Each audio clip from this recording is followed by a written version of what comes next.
Good afternoon. Little Celine Dion to get us started. Because, that's the way it is. Gotta love you some Celine, right? Always a pick me up in the middle of the day. All right, so we are here for the next 59 or so minutes to kind of work through strategies and process and follow-up for successful open houses. And the good news is with a smaller group like we have today, we can just get really specific about the questions and the things that you want to be certain that we address. So I want to start there. What are the things that you want to be certain that 58.5 minutes from now we have covered and or answered for you? Anything specific that either you are uncertain about or that you've struggled with open houses? Just go ahead and unmute. I will call on you, or you can pop it in the chat if there's something specific. Helps though if I open the chat, if I ask you to put something in the chat. What do you got? Anybody got anything specific they want to be certain we cover?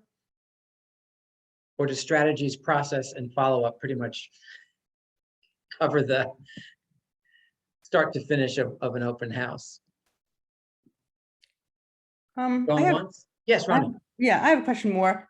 Obviously sometimes open houses, you get people that say they're working with an agent, but they're really not working with an agent. And, understandably, I was in that shoes at certain times too, where, maybe you don't like the person that's showing the house or whatever.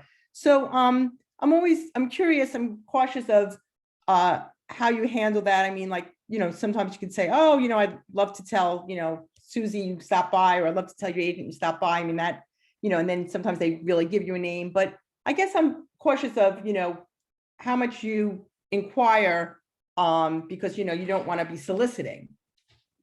Got it. Perfect. We will definitely cover that. Thank you for putting that out there, because it's a great question, and it does come up. Where is that line, right? The follow-up is going to be for people who are unrepresented. The quick answer is you kind of have to take people at their word, and I'll give you a couple of suggestions to see if you can't get a different answer, right? And so we'll get there when we're in the process section today. What else? Anything else?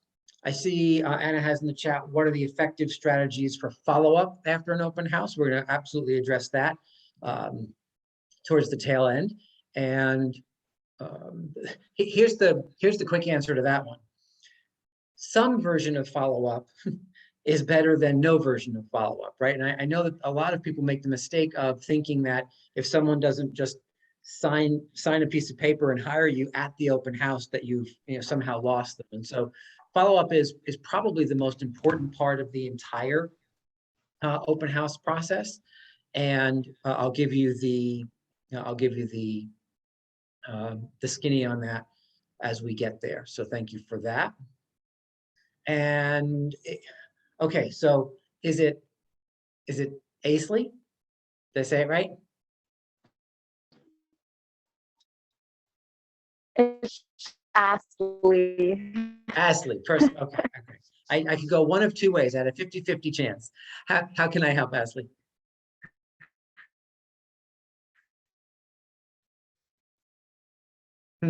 Unfortunately, hello. I'm sorry. My phone. Yeah, it's okay. I'm actually, the reason why I wanted to. Can you hear me? I'm so sorry. My service is cutting off. You're okay. Go ahead. My job has terrible service. Yeah, we're only hearing like every third or fourth one word. of the biggest things. So maybe pop that in the chat. Okay. I'm gonna write it in the chat. That's perfect. Perfect. Stuart says digital versus paper sign-in. I'm going to tell you that I personally, I think we should all just be pivoting to digital sign-in. You get better information. There's no papers to track or lose or whatnot. And I think you also get technology points if the person is unrepresented, either as a buyer or a seller, and you're utilizing some version of digital. And I'll go through, and when we talk through follow-up in a little bit, I'll go through some of my thoughts about how you should digitally follow up. But if I were stepping back into the field tomorrow, I would not print another piece of paper for people to sign in on. I would shoot them some kind of an app or have them scan a QR code so that they're doing it on their phone. I think they're more apt to give you better information, and it's easier for you to follow it up. So I think that's a great question, Stuart, and that's my quick answer. I'll give you some additional info on that a little later. Dave and then Mara. Go ahead, Mara. No, I was just wondering, like, when you follow up, because I've been following up with a ton of people because I've been doing open houses the past couple weeks. Should you email, text, and call? Or, I mean, the most answers I've been getting is via text. So, Yeah, and I'll go through my strategy for like 7 to 8 steps of follow-up as soon as we get there. But I don't disagree with what you just said. I think you have to approach everybody from where they are, and you don't know where they are until you start doing it. So a call, an email, a text, friending them. We talked the other night, maybe not friending them on Facebook so much, but friending them on LinkedIn. I don't think Facebook is such a bad place to friend them either, but any way you can connect with them. So if you're friends on Facebook and you private message somebody, that could be another way in. And I think you're right. I think the world has turned into a texting world. And so as long as you're not leaving out the other versions of communication, you may well find that the best path you have towards a return is a text. It's short, it's easy, it's simple. They don't have to necessarily, they could do it if they're in the tub or, sleeping or whatever. So it's simple. But again, I'll go through my whole step process just in a little bit. sorry, one more thing. I just also heard that if you send emails and like you have the word realtor or you have anything like that in it, it will go to their spam file. I haven't tested it out yet, but I'm going to. Yeah, I think the answer to that is it's going to depend on who their email client is, right? If the email server they have attaches or searches for words like that, then that could be true. I'm not sure that I'm we have a responsibility and a duty to disclose that we're licensees. So taking the fact that you're a realtor off of the email may not be something that we can actually do, but maybe downplaying it a little bit. But we'll get there. I'll talk about it. Give me half a second because I have to grab some water.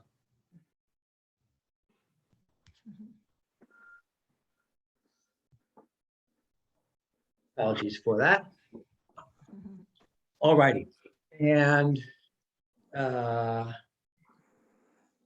what is the best way to contact listing agents to get to host open houses? I'm going to cover that kind of first. So thank you for asking that. Any other questions? And then I'll dive into some solutions for you. Anybody else? No?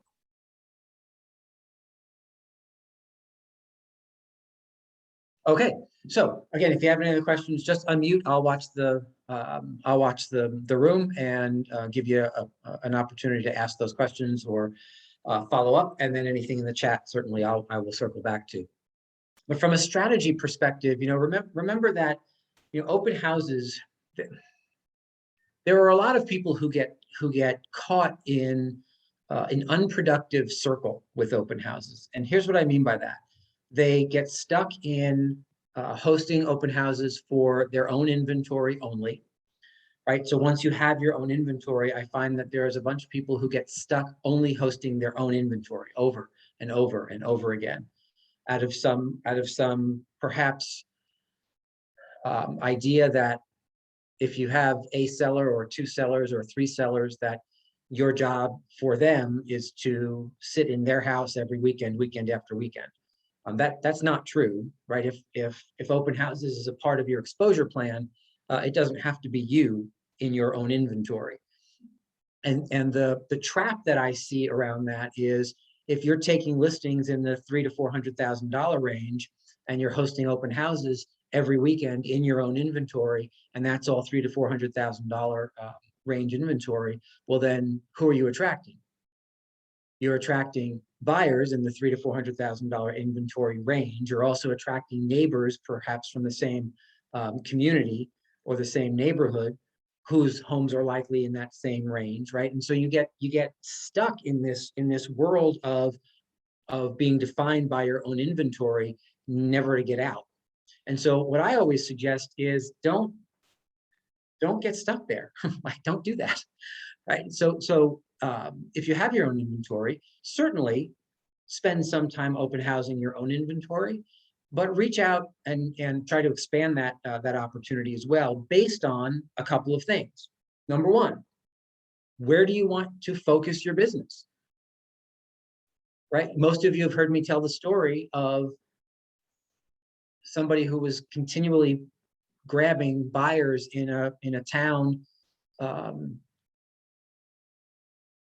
45 minutes from where they really wanted their business to be. And when I asked, how do you keep finding buyers who want to live all the way over there? And they said, well, I keep hosting an open house in that town, weekend after weekend after weekend. Well, right, if that's where you're showing up, well, people who are interested in living in that town are going to show up at those open houses. So strategically figure out, where do you want to grow your business? Where do you want to specialize in? And then find inventory. All you need to do is go to the MLS and search by our brokerage, and then by that town, and you'll get a list of all the inventory that is currently available to you to open house. Now, if you're not the listing agent, do you need to make arrangements with the listing agent? Yes. How do you do that? You just call them, right? Just call them. You can call them and simply say, hey, it's Rick. I saw that you have that listing in Wilton on 123 Main Street. I was hoping that I could host an open house there either this Saturday or Sunday, or the following Saturday or Sunday. I'm curious, is that something that we could arrange?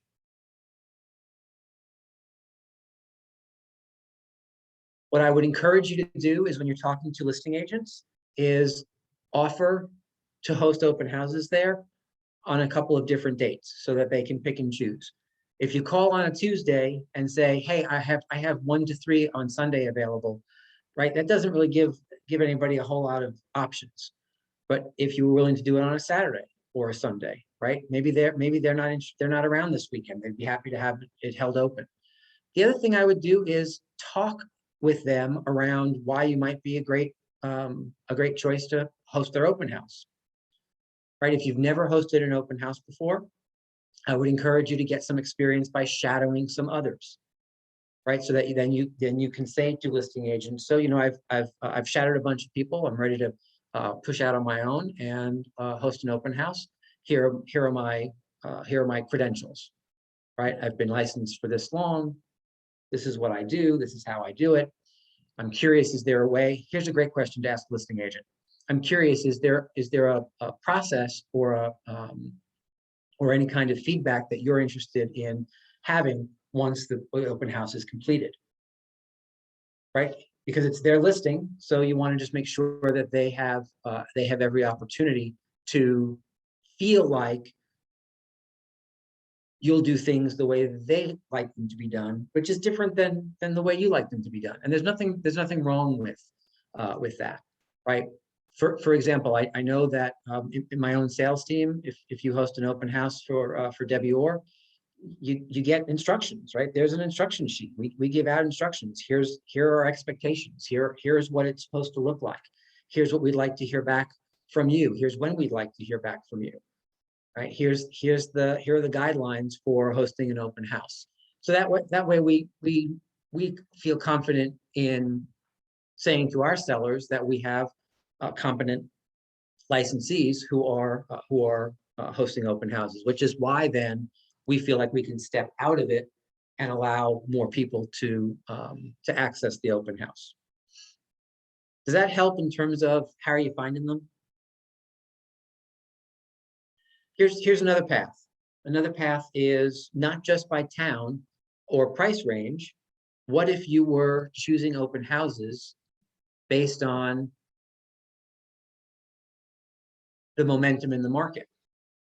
And so what do I mean by that? I mean, do you know in a certain town which price points are moving faster or moving more slowly? Do you know what the inventory is for certain price points? Why might that be important to know when you're choosing an open house?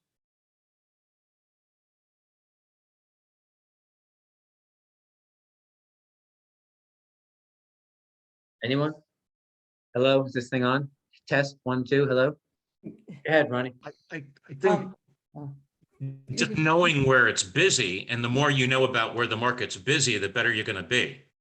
Yeah, that's exactly right, right? So if you know what's going on in the marketplace, you might as well position yourself. If the 5 to 650 range is moving way faster than the 650 to 900 range, even though you might want the higher priced opportunity, well, if nobody shows up at the 850 house, but a bunch of opportunities show up at the 650 house, simply because the market is moving faster, you may have more inventory, you may have more opportunity to find unrepresented persons there. Now, remember, when we say unrepresented persons, we're not talking about buyers. We're talking about buyers or sellers or buyers who need to sell, right? Those are the best kind. Get yourself a little twofer, right? So the first thing I would encourage is don't think of open houses as a path to buyers. I think that is, it's limited thinking, and it allows for you to miss opportunities and miss signals when certain people walk into the open house who may be neighbors or maybe potential sellers who you haven't quite figured out yet that they're just interviewing you to see how you represent the property, to see if you might represent them and their property in as effective or efficient a way. So don't just think buyers, think both sides, because that's who's showing up at your open houses. So again, strategically, it's not just about who needs help this weekend and let me plant my flag someplace for 2 hours. Strategically, it's about where do I want to grow my business? What towns and price points are moving the fastest? Where might I have the best opportunity? Who's coming to open houses, right? Do people come to open houses in the really high end? I don't know. The answer is sometimes. And yet oftentimes in the really high end, what you have with open houses is you have people who are not quite in that high end price point coming for curiosity's sake. Right. And so it's a balancing act of what it is you're searching for from your open houses and strategically finding the best way to obtain what you're looking for. Again, I encourage you to shy away from the non-strategic open house. It's not about, oh, it's Friday afternoon and I have a listing, I better schedule an open house because someone's expecting it. That doesn't work, right? In my opinion, today's Monday, right? Today's the day you need to know exactly what's happening for the coming weekend. I used to schedule out 30 days in advance as best I could, just kind of promote my time and make sure that I had open house opportunities, right? Once you start to grow your own inventory bigger, that gets a little easier to do because you have your own inventory to work with. But as I started this conversation, I don't want you to get stuck or trapped in your own inventory. Right. And listing agents on the call, that's especially for you, right? Because it's so easy to do. I'm only hosting open houses in my own stuff. Get out of your own zip code every once in a while. And have other people come in and host your stuff, and you go and host somebody else's stuff. Minimally, it keeps the surroundings fresh, right? Lastly, from a strategic perspective, and I'll take questions on strategy. I would think about other ways to set yourself apart, and what that means is, are you limiting yourself to Sunday afternoon open houses, right? Sundays from 1 until 3 every weekend. Or are you expanding that? Are you doing Saturday open houses? Are you doing multiple open houses in a day? Are you doing drive time open houses? Meaning, are you doing like 8:30 to 10:30 a.m. open houses because the house that you've chosen is on the path to an elementary school and everyone's driving their kids to school? Right? Are you doing evening drive time open houses where you're doing like a 5:30 to 7:30, where you're going to have some pizza and soda and catch commuters on who are late on their way home from work? Right? It's not just a Sunday afternoon experience or opportunity. Strategy says, well, what if I was hoping an open house when nobody else is? Do I get more opportunity to find more people who fewer people are now attempting to sign? Right? Think about that. If you're only hosting open houses on Sundays from 1 until 3, when everybody else on the planet is hosting open houses, how many different claws are trying to be put into those same potential buyers or potential sellers? Right? They went around and they saw 7 different real estate agents that day. So attempt to separate yourself out. And lastly, strategically, I would, if you haven't done some of these before, I would start experimenting with the speed through open house, right? And I have 2 different versions of that. The first is, what if you held your open houses to 45 minutes to an hour, right? And that's what you promoted. If you had nothing else to do on a Saturday or a Sunday, what if you did 3 open houses, each for an hour each, and drove traffic? It's funny, I was having a conversation with someone the other day about this, and they said, well, why would you want to limit the time that people could show up? And I said, well, let me ask you this. If you've run out of milk at home and it's 2 o'clock in the afternoon and the grocery store closes at 9, do you necessarily rush out with urgency to get milk right then and there? Not necessarily. But if it's 8:30 and you've run out of milk and you need the milk, guess what? You have some urgency, man. You're going to make things happen to make sure you get to that open house, right? What's that bold law? All work expands to fill the time allotted. What if you gave people a more specific target time? Could you drive more people through more houses more of the time if you were more specific with your time? It certainly is a level of efficiency, right? Instead of 3 hours of your time, it becomes an hour and 20 minutes of your time. Bing, bam, boom. And the other version of speed through for me is like what we were doing in the early part of the pandemic, which was appointment only open houses, right? So you're going to hold them open for an hour. You're going to have people text you that they want an appointment, and you're going to give out 10-minute appointments. So you have a 1 o'clock, a 1:10, a 1:20, 30, 40, and 50. If you fill all those up, you get to choose. Somebody texts you, say, you know what? I am actually sold out for this afternoon. However, I am willing to stay an extra few minutes. Could you come at 2 or at 2:10, right? You could always start to expand it a little bit.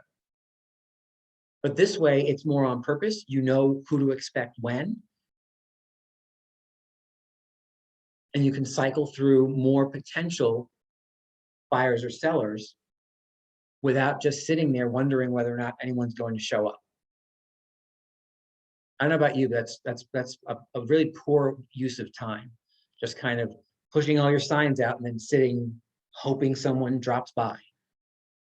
So if you take a more strategic approach to that and create opportunities to shorten the time and have it be appointment only. People who make appointments, by the way, are more apt to keep those appointments than people who say, oh yeah, you know what, honey, if we have time, we should stop by this open house. And then, you know, the leaf raking goes long and they don't, but if they know they have an appointment, they're more apt to stop and actually go. So just some ideas to make your open house time more efficient and more effective, instead of the like rock, paper, scissors version of, gee, will anyone come? Make sense? All right, so from a strategy perspective, what questions do you have? And I threw a whole lot out there at you. What strategy questions do you have? Anything?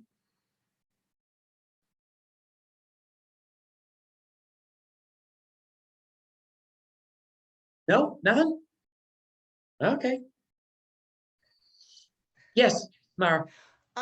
Okay, strategy wise, what is the best thing to put in a text or something? I want to leave it short and sweet instead of leaving an entire script of something. But like, what are the best words to put into?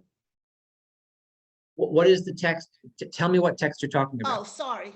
On open houses, following up with people, that say they have a realtor. I mean, I don't know if we're supposed to follow up with people that have a realtor, but Jen told us that we should follow up and not believe anybody. So, Yeah, again, I hate to keep pushing off the question, but I'm gonna get to follow up in just a second. So let me okay, get through process I and then thought it was I'll the same tackle thing. follow-up. Okay. Yeah. Anybody else? I have a question, Ronnie? just, yeah, I just question is, I've been to a couple open houses and stuff, and each realtor does something different. What do you think is the best as far as when you have your open house, like as far as, do you have all the town brochures there? Do you think refreshments are important? Like, I'm just curious, like, what, if there's anything that's like proving, you should have A, B, and C, and, like what, Yep. Got what's- it. So great question. So that kind of moves us from strategy into process, right? So let's take Ronnie's question and start answering it via the process.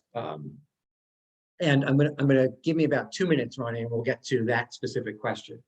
So from a process perspective, what I would suggest you do is once you have your open houses chosen and planned, from a signage perspective, I personally believe that most of you are still way undersigning your open houses. And when I say undersigning, my thought is 8 to 10 open houses, open house signs for an open house. Doesn't matter where it is, doesn't matter if it's on a busy street, well then go a mile up the road and do some additional signage, and go a mile the other way and do some additional signage, right? You almost always want to have signage to an open house from 2 different main arteries if you can. So if your open house, well, no one's gonna be able to see my hands, but if your open house is is close to a main road that goes east-west, well, what if you signed it from the main north-south road as well? If your open house is kind of my nose, right? So you sign it from the north-south road, but you also sign it from the east-west road, so that you have people being able to get to your nose from a couple of different ways, right? Should I do that again and go like this? So 8 to 10 open house signs, I think works, and especially if you're going to start hosting open houses in neighborhoods that you're farming, or neighborhoods you want to make an impression in, or towns you want to make an impression in, because 8 to 10 open house signs, guess what? You're doing 1 or 2 of those a weekend, 2 or 3 of them a weekend, weekend after weekend. People who drive around that neighborhood or drive around that town, all they start to see is your name. It doesn't matter if it's your listing. It doesn't matter if you've ever sold a house before. All they start to see is your name and your phone number, your name and your phone number, right? Remember, one of the keys to capturing market share is that you first have to capture mind share.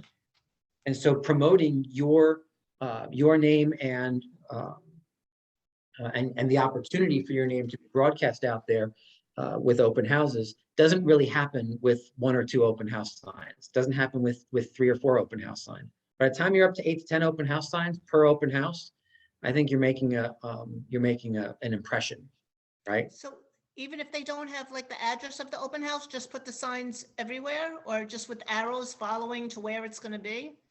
Yeah, your open house signs almost always have arrows. So you're Right. just going to, it's like following the breadcrumbs, right? And and what's cool about that is if they're all over the place, again, the point is not necessarily to drive more people, although that is always a point. But the point with 8 to 10 open house signs per open house, when you're consistent in a town or a neighborhood, is just the name and the name recognition and the visibility, the mind share capture. If people never actually get to your open house, but you've made that impression, that's just as valid from a business building perspective as if they showed up. I might start sticking them out even if I don't have an open house. Well, there you go. So here's my disclaimer on that. Make Okay. sure you know the rules of the municipality that you're hosting Right. an open house in, right? Because some allow that. It still baffles me that the city of Stamford allows you to put open house signs out like on a Friday night and pick them up on Sunday and they don't take them. If you did that in a number of other municipalities, by Saturday at 12 noon, all of your open house signs would be at planning and zoning with a big orange violation sticker on it that you'd have to go and figure out how to wrestle from the hands of the zoning officer, right? So know what that looks like and follow the rules. But I think big signage makes sense. I also think that in order to get people into your open house, the sign at the open house should also have like one of those big feather flag things, right? Like you know what I'm talking about? I don't think I have one to show you, but it's a big 8 or 10 foot tall feather flag that looks like a big feather that says open house. And why do I think those are important? Because I think people will stop if you make it look like a party. I think people will stop if you make it look interesting.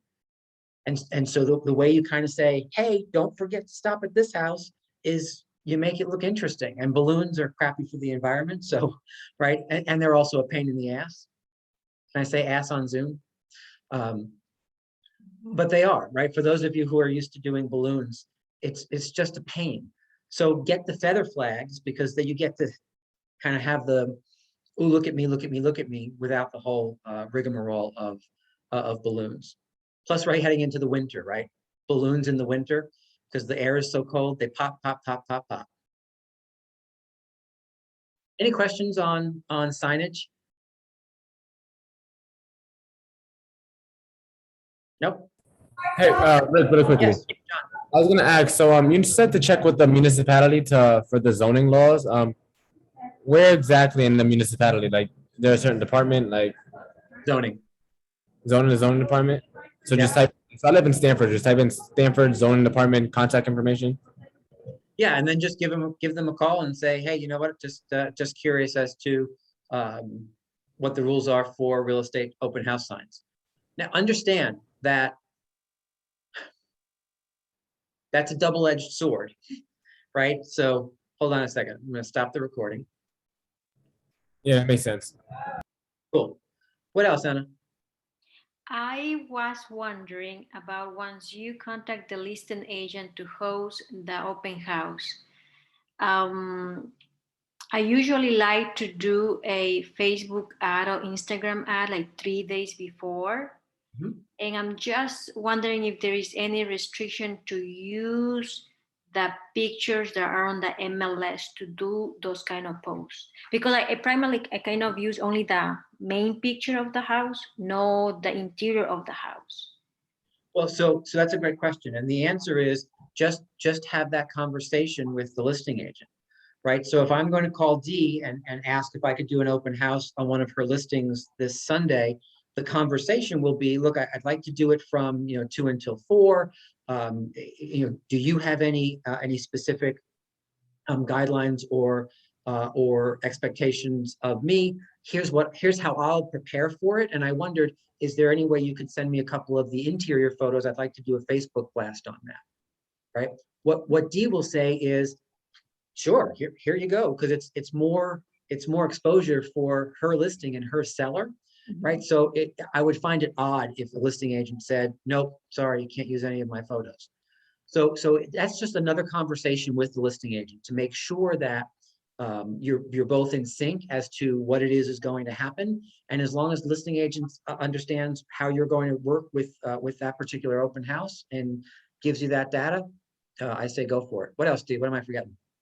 Well, and I'd add, and I just put this in, the listing agent should know the rules for every town that they're listing in. And also they should know whatever restrictions their homeowners may have or want in terms of pictures or anything as well. So I would definitely have the conversation with the listing agent. And, and I remember the day that in Ridgefield, our zoning officer went around and took all our signs down. That was the nightmare. And yeah, remember that, Rick? It was awful. Indeed. Yep. So you do want to know and you want to be prepared. And a conversation with the listing agent if you're not the listing agent. And if you are, just be aware of that town. Like Reading, I get a permit every single time. Not the open house sign so much, but every time I put up a sign, I go to the town hall and I pay. And it's on record, and they are wonderful about it. So, to Dee's point, use the listing agent as a resource, right? If you're going to be hosting an open house on somebody else's listing, that's like a partnership conversation. So for that week and for that open house, you guys are kind of behaving from a partnership perspective. Don't be afraid to ask the questions. Don't be afraid to, but then also don't be defensive if a listing agent says, oh, and don't forget this, this, and this, right? I've seen it happen both ways, where people either don't engage from a partnership perspective, or when they do engage and the listing agent says X, Y, and Z, the host is now like, oh, you know what? Now it seems harder than it needed to be. Well, it's important information. So use that listing agent as a valid resource. Great questions and answers. Anna Holinsky. Sorry. Rick, I never use personalized open house signs, and just start with how many you can recommend order just to keep in your toolbox. Because I Yeah, think so again, as stated before, my personal opinion is you should be signing every open house with 8 to 10 open house signs. So I would order 8 to 10 with my name and my number on it, so that you have the tools you need to. And then here's the other tip. I would not keep them in my trunk. Put them in your trunk or put them in the back seat standing up and use them. And then when you get home, take them out and put them in your garage, because they last way longer if they're not sitting around scratching against each other in your trunk. And you recommend this picture without? Your face picture? That I'll tell you, that's going to be a personal choice. I always just had my logo and my name and my telephone number, not my face. And yet there are agents who have their face. There are agents who have really big open house signs with a photo on it. So it's all just personal choice. I'm pretty sure, is Effie still on the call? Is Jody, Effie, if you're able to unmute, is Jody still using the big open house signs, the big sandwich board signs with her kind of standing photo on it? Yes, she is. Yeah. So She has again, a mixture of both, but yeah, she still uses that for facial recognition. got it. So that's just a personal choice. I don't have a yay or nay either way, because everyone's going to have a different personal expectation about what works for that kind of recognition. I had another quick question just to build off Yes, of that sir. last one. So you said name and number, but should it say open house on the sign? Yes. So when you order open house signs, the open house and the arrow, that's going to come kind of standard. The customization is name, phone number. You can certainly put a web address or an email, although I'm going to tell you, I'm not sure you necessarily need that, right? Because if what someone's going to do is either call or text you if they need directions or trying to reach you. So name, phone number, you don't make it too busy. Name, phone number. The rest of it, again, from an open house perspective, when you're ordering open house signs, the words open house and the arrows and anything else, that's all going to come standard. So you won't have to, you're not designing them from scratch. Yes, Ronnie. Let me unmute. Am I unmuted? Yes. Okay. Two things. One is, I don't think you do, but is there a specific vendor that you recommend, or are they all generally? Yes, that's a great question. And I will tell you, I don't 100% know the answer to that. I would connect with Adonis first and foremost on that. He will give you the ins and outs of who we use, who we don't use, who we might have a discount code with. Okay. You know, there's a bunch of different sign companies out there, and we've probably ordered from all of them over the course of time. The other thing, Yep. The other thing I was going to say is, I've found, just personally, I don't know, sometimes people put a lot on there, and when you're actually driving by, like, you really cannot catch the info with number when they have too much on there. That's just, you know, you know, you can, if you're in front of it, it's, I just saying it's different than when you're on it. But I've had, even before I was even in this, sometimes I'd have to go drive by something a couple of times to even be able to write it down because somebody's behind me or whatever, you know?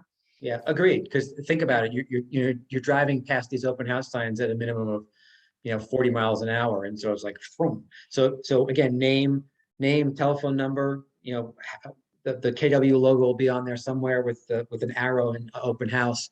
It's kind of what you fit on an open house sign. So I think that's correct. The cleaner, the better. Effie. So my question is more generally about signage, not necessarily the open house sign, but Yeah. in terms of putting like riders on the sign, like open house today, 1 to 3 on the sign, or, in-ground pool or under contract, like how much of that is just noise? Or, if the sign's out there and your name's out there, it's sort of doing the same trick. Yeah, it's a great question. And there are a couple of different schools of thought on that, as you can probably imagine. My personal opinion from a best practice perspective is I kind of like, from an open house perspective, I kind of like hanging the rider early in the week, because anyone who's driving past may then see that there's going to be an open house this coming weekend. And so if you have one of those riders that goes underneath the for sale sign that says open house Sunday from 1 to 3, and you put it out there on Monday, well, you get 6 full days then of exposure where you really can't have the tent open house signs up for that long. So I kind of like it from an open house perspective. If you broaden the question to, what about sale pending? What about under contract? What about, well, actually, let's take a half step back. If you're talking about descriptive terms, in-ground pool, or, that there are some that say I'm gorgeous on the inside, or, whatever else you may be marketing, I don't think those are bad either. I certainly, in the last 12 months, I saw more in-ground pool or with pool or swimming pool riders than I think I ever have in over 2 decades of real estate, simply because one of the things, as we all know, that was selling faster than anything were homes with pools, right? And so agents putting those riders on them for drive-by opportunity or drive-by traffic, whether it was an open house or not, was smart. So I like the descriptive things. I think choose one descriptive whatever and put it on if you're going to use it. And then moving to the status conversation, sale pending or under contract or whatnot. I think the way that makes sense is if you feel like people are paying close attention to your sign going up, and then how quickly you can have the under contract or sale pending rider go on. I'm not really sure that the general public in general pays that close attention, that you get the points for the speed. And yet there are agents who that's important to send that message that the property is under agreement. What I always found was, once my property was under agreement, I kind of still wanted the opportunity to attract leads. And I did find that when I put a sale pending or under contract rider on it, sometimes the phone would ring way less, because I stopped getting the, hey, is that house available? Hey, can you tell me about that house calls, because they saw it was under agreement. So I never did the status ones, but the adjective descriptors ones, yes. And the open house, I'm a big fan of. Does that help? Yes, thank you so much. You're welcome. All right, guys, so let's move to follow up in our remaining 14 minutes, because a lot of you had questions on follow up.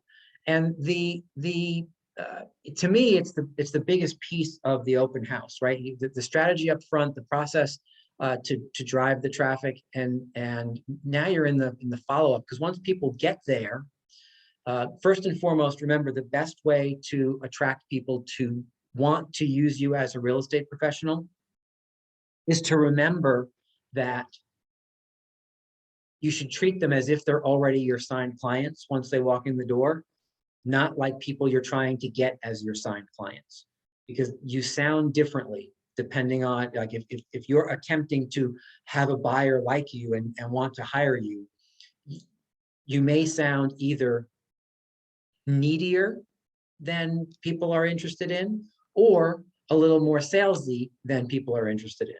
If you take the perspective of, you know what, I'm just going to treat these folks as if they're already signed clients and offer, help, give information, give of your time, be human, right? I know that's kind of a weird piece of advice, but there are people who all of a sudden they're like, okay, now I'm at an open house, and so I have to sound like a realtor. No, don't do that. How about sound like you, right? Just when people walk in, if you say, hey, how you doing? Well, then say, hey, how you doing? Right? Be more you in the scenario of walking through the actual open house with people, and be helpful. It creates a far more effective follow-up process than if you are, well, I was going to say than if you're weird. I don't mean weird, but you know, right? You know what I'm saying? Like that when all of a sudden it's like people who feel like talking on the phone when they're lead generating is somehow different than talking on the phone. It's not. It's exactly the same. When you're lead generating, especially into your database, you're just calling and having a conversation, right? You all know how to do that. Many of you had conversations during our call today, so I know you know how to actually talk on the phone. So talking with people at an open house is no different. It's just a human interaction. How can I help? How can I help? How can I help? Herm. Hi, Rick. Just a quick question. For sign-ins, do you prefer old school handwritten sign-ins or the digital sign-ins? Yeah. So again, I would take, if you haven't moved from the old-fashioned print a piece of paper and have them sign in on it, I would move to either an app, right? You have an app on your phone or an app on your iPad that you hand over, right? I know some people who have the app on their iPad and they hand the iPad to the people when they walk in, so they can do that. I know some people who have an app on their phone that when someone walks in, they can shoot the app as long as they have the telephone number of that other person's mobile phone. They can just info, right? But my question, like for me, when you go through so many people, I like to take notes, like like on their application, like the sign-in sheet. I like to take notes on that actual sheet, because I can't remember, like, whether they had kids, whether, what kind of job they were they coming from out of town, just certain notes to personalize, so that when you do the follow-up, at least you have that connection, and, that they're glad that you remembered certain things.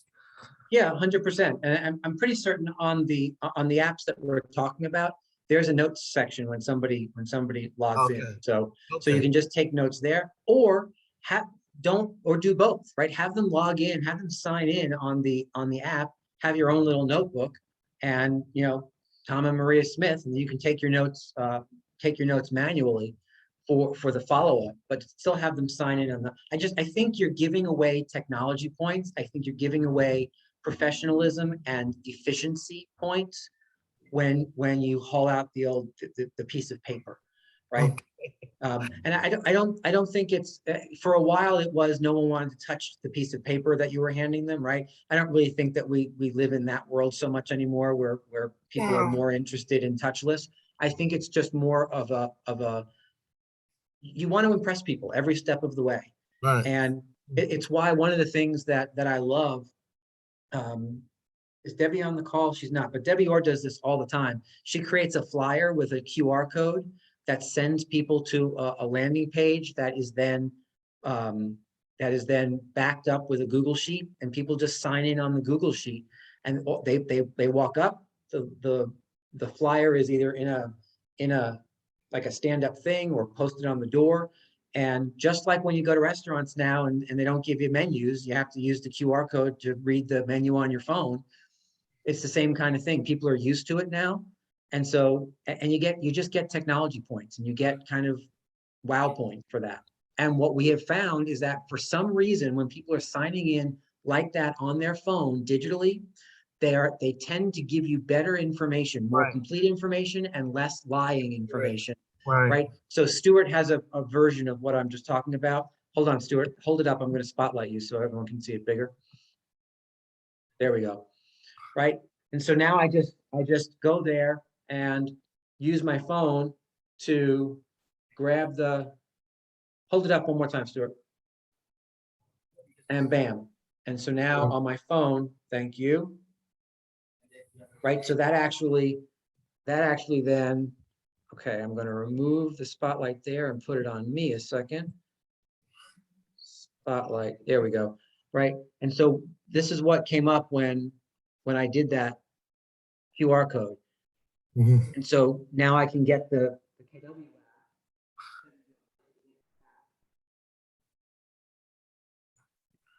Now, Rick, I did it as an app, but you could do it as a landing page to sign in. 100%. Yeah. Right, so you can use those QR codes in a really cool way to make sure that people are either getting your KW consumer app or signing in. So the quick answer to your question, Herm, is I would leave the paper behind. I would go digital 100%. Can we do a class on that, just from step to step to get that, that version out? Yeah, so there should be a class already in the YouTube library that Debbie did that you can watch, and I'm happy to get something live on that in the next couple of weeks for you as well. Okay, all right, Yeah. great. Thank you. Sure thing. Rick, there's also Marty Miller if you want to watch that as well. Yes, that's right. There's also a Marty Miller tutorial on that. Excellent point, Stuart. So the follow-up then becomes you need to get really on purpose in terms of follow-up, right?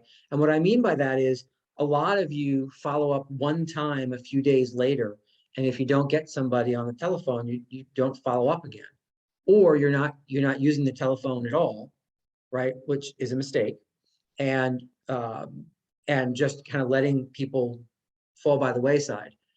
The version of follow-up that works the best with open houses is as follows.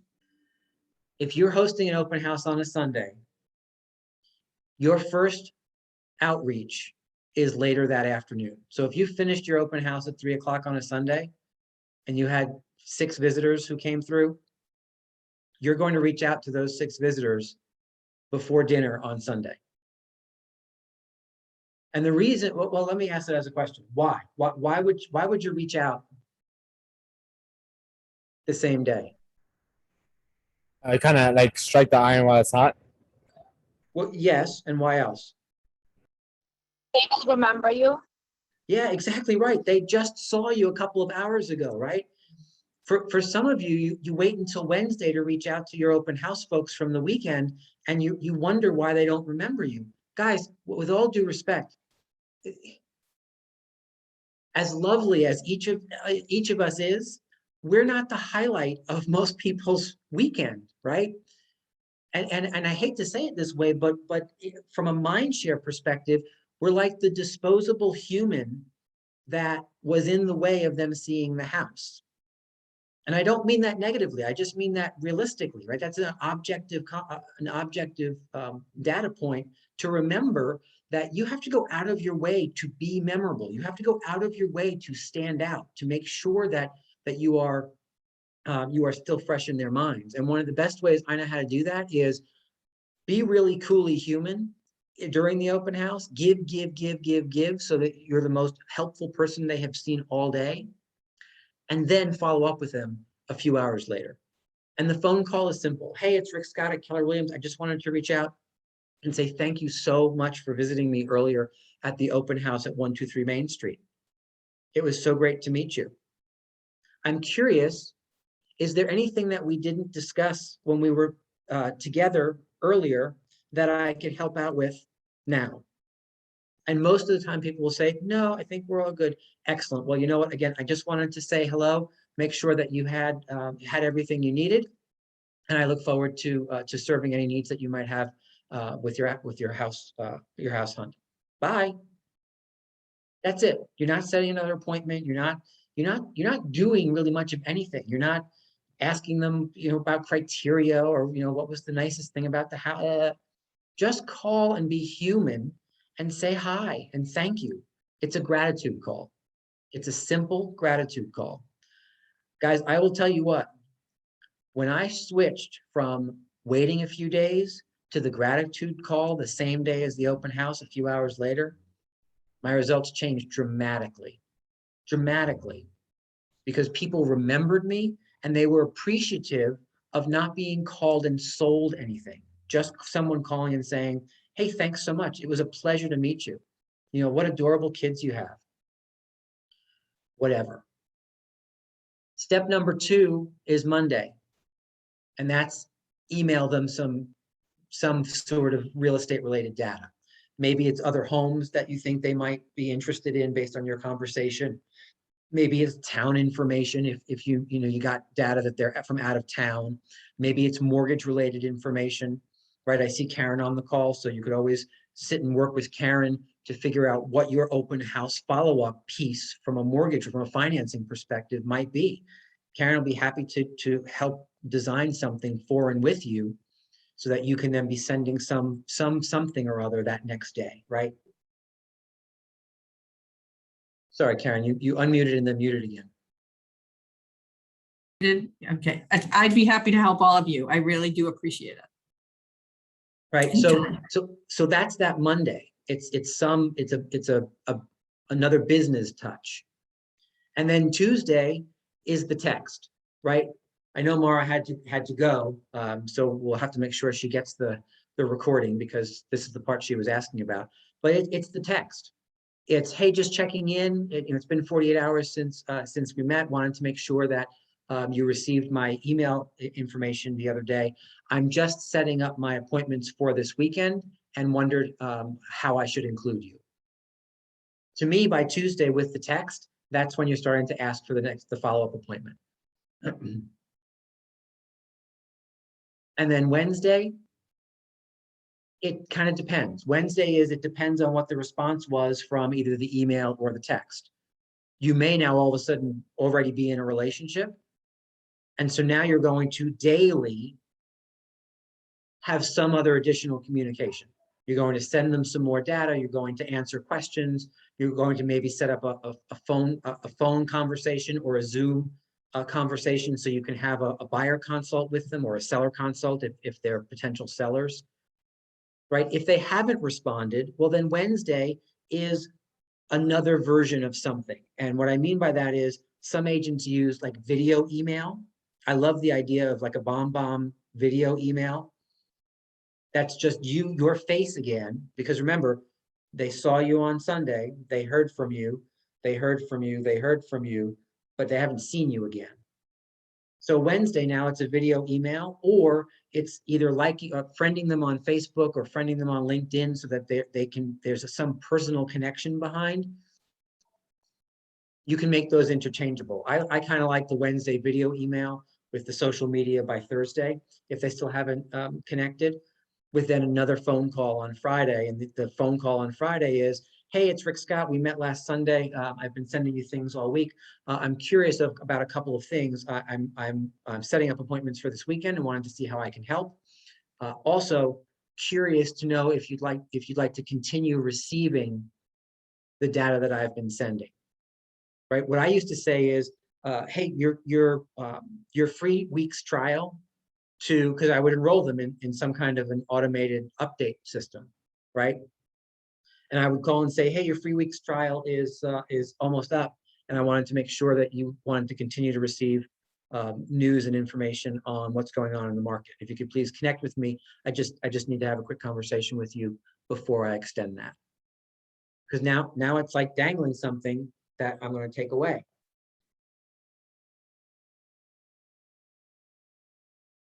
And then, of course, if everything goes well, you're seeing them again that weekend because now you're set up an appointment. I would personally, from a follow-up perspective, use the Zoom medium to create a consult opportunity before the weekend.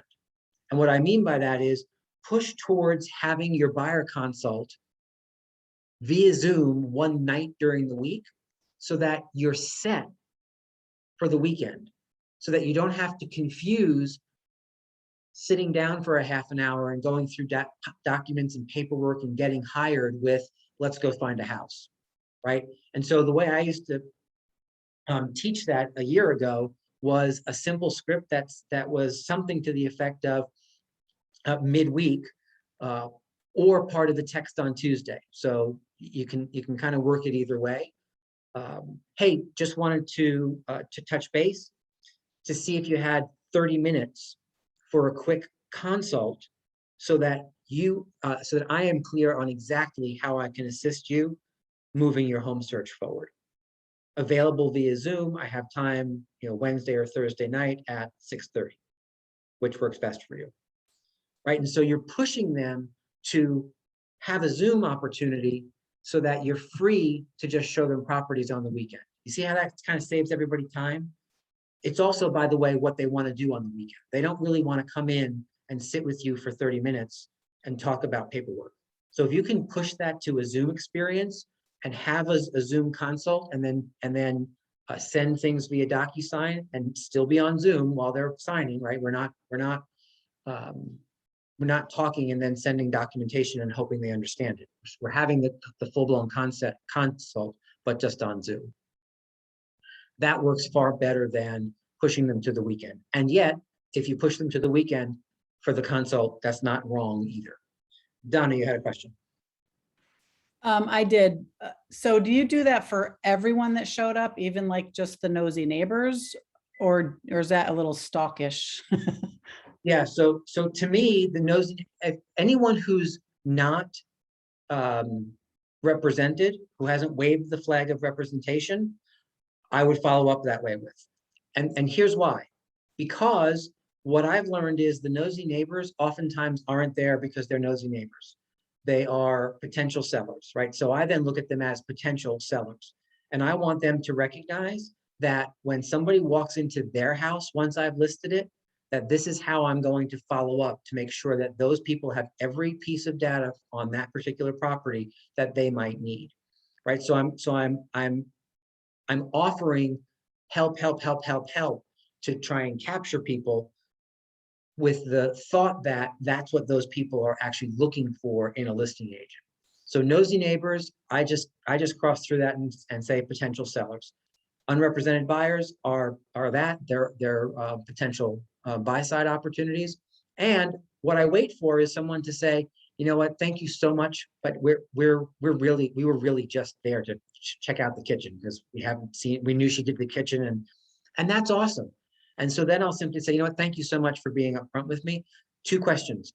Number 1, is it okay if I just pop you in my database and communicate with you every once in a while to keep you posted on what's going on in the market, which nobody says no to. And then number 2, something else brilliant that I can't suddenly went out of my head. Number 1, can I keep in my database? All right, I will keep going and I'll remember it. I can't think of what the second. When the time comes when you want to sell your home, would you be interested? Yeah, no, I wouldn't. I wouldn't do that with them. That's okay. That because it's Too pushy. It's too far away. It's too far. No, there's no. You will never ever hear me say the words "it's too aggressive" or "too pushy" because I don't believe in that.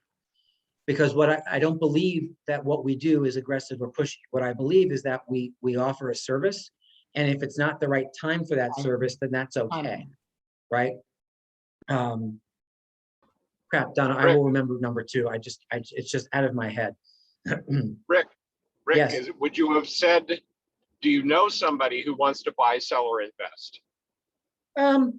Sure, you could certainly do that and see if there's a referral opportunity, right? The biggest when someone raises their hand and says thanks so much, but again I was really just there for the kitchen. My main goal is now to put them in my database and just get them as part of my 36 touch program. So if I ask that question right then and there, David, or I wait for the follow-up phone call that I'll be giving to these because now they're a Met, right? I met. So now they're a Met. And so that follow-up phone call, either one does it. I don't necessarily know that there's a best practice in that. Asking for referrals versus not asking for referrals, always a winner in my book. And you can do it right then and there in that same phone call, or follow up a little bit later and ask. Follow up with some kind of like a VIP program like we're doing now, right? So that they see value. I always want to make sure that people see value in me and being in a relationship with me before I start asking of them. So I like to kind of give first and then overgive and then start asking for the return.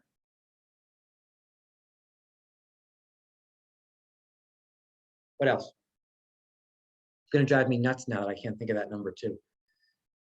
Donna, I'll call you at like 2:30 this morning when I wake up, like, now I remember.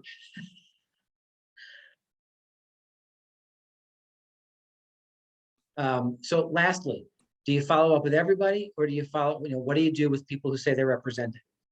For me, I looked at that as an opportunity and then a move on. And the opportunity was to say, so it was to ask the question, that's great. Who is it you're contracted with? Right? Because oftentimes when you ask that question, they can't come up with anybody. And the conversation rolls around to, well, we have somebody over here. We're not really contracted right now, or we're not actively looking with anybody. Oh, okay, so there is no contract that exists? No, not really. Okay, great. Just for clarity, I wanted to be certain that I could follow up with your agent should that become necessary. No, we really don't have anybody. So the simple strategy of asking who, not just accepting, yes, I'm represented. When you follow it up with who, that can sometimes have the conversation go in a slightly different direction and reveal that there isn't really a contract in place. Other than that, what I encourage you to do is take people's word for it. And I know that sounds like, well, I'm missing opportunity because everybody lies. My experience is that not everybody lies. And my experience is that there are people out there who really do want and need help, who if they experience you in a certain way, there's no reason that couldn't or shouldn't be you. So I don't really agree with the follow-up with everybody, even if they've said they're represented, because they're represented, and that means something. And if you've ever been on the end of a phone call of someone who feels as though their client is being solicited after the agent was told that they are in a contract, maybe I should record the next conversation I have to have with somebody like that and play it for you, because there are people who that in and of itself is a reason for complaints and the board and the Department of Consumer Protection, and I have to work really hard to calm them down so that they'll just recognize it was just a simple, innocent mistake. So just be cautious about that. If someone says it and you ask who and they give you a name, then just assume they're represented and recognize that that's a sign for you to move forward with everybody else and not them, right? There's a train of thought that says, well, if I make a good enough impression, maybe when that contract expires, they'll come back to me. Well, maybe, but you can do that without soliciting them. You can do that by being as helpful as possible at the open house, and then recognizing that you really don't have a means of following up there in any consistent manner. If that answers that question. All right, guys, it is 2:11, so I know we're a little bit over time. Any other questions that you have that you want to make sure that we cover before we finish the call? I can go about 4 more minutes, and then I have to jump. Anything else? Yes, Ronnie.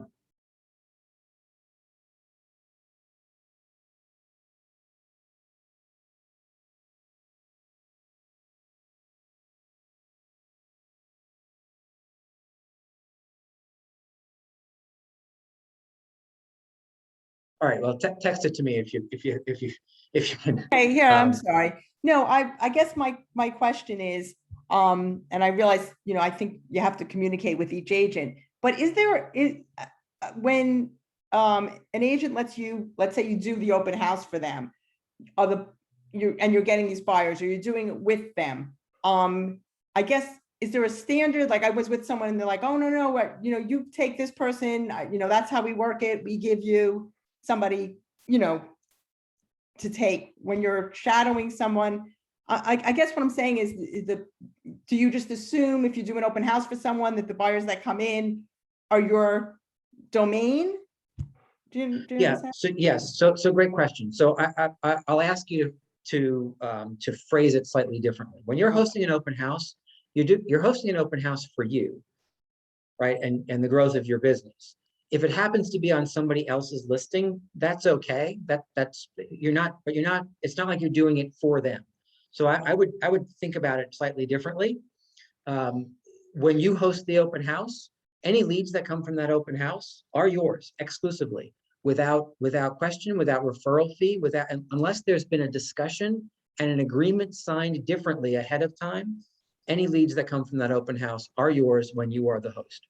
If you're shadowing an open house because you've never done it before, that's slightly different, right? Because your job when you're shadowing is just to kind of be on the background. If the host decides that there's lots of opportunity and wants to throw one your way, you know what? Absolutely, as long as there's a written agreement in place. Because remember, even among family members, written agreements save everybody time, effort, energy, and heartache in the long term. So whenever there's something that there's an agreement on, you put it in writing, you both sign it, you send it to me, or you send it to your MCA so that the Market Center has a copy of it. Here's what that does. It solves the issue of what I call selective amnesia later on, because selective amnesia comes into play when a closing happens and someone thinks, I think I should get money from that. And then the selective amnesia around the actual conversation, it doesn't make people bad or good. It's just the way it works, right? So always have a written agreement in place. Don't feel like you are out of line or distrustful in any way, right? It's good business, right? You're just a business person. However, the clarity I want to have for everybody on this call is when you host an open house and you're there by yourself, all of those leads are yours. If it's not your listing, the listing side is obviously still the listing agents. But if someone comes in and says, this house, I love it, I want to buy it right now, here's my big box of quarters as my down payment, well, that's your buyer opportunity that you then get to call the listing agent to say, hey, I have a buyer for your listing from my open house, right? So just from a pronouns perspective, I know it sounds like semantics, but I say that way to make sure that everyone's clear about what those lines are. I'll say one more thing about that. About 10 years ago, we had an agent who I found out about 4 to 6 months too late that he was having agents host open houses and requiring a 25% referral fee back to him on any lead that came from that open house. And he wasn't having that conversation up front. He was attempting to impose that on the back end. That person no longer works in our organization because that is not the way we treat each other. That is not respectful. It is not upfront. It is not professional. It is not how you treat family members, right? You're clear and you're upfront. It'd be one thing if he said, here are the rules for my open houses.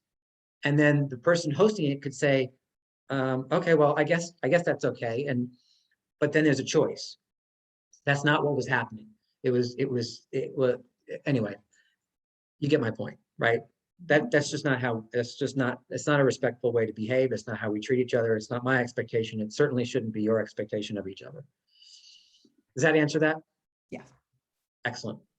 All right, guys, 2:16. I got to jump to my next call. I hope this was helpful. Have a lovely afternoon. We will see you again soon. Thank you. Bye. Bye.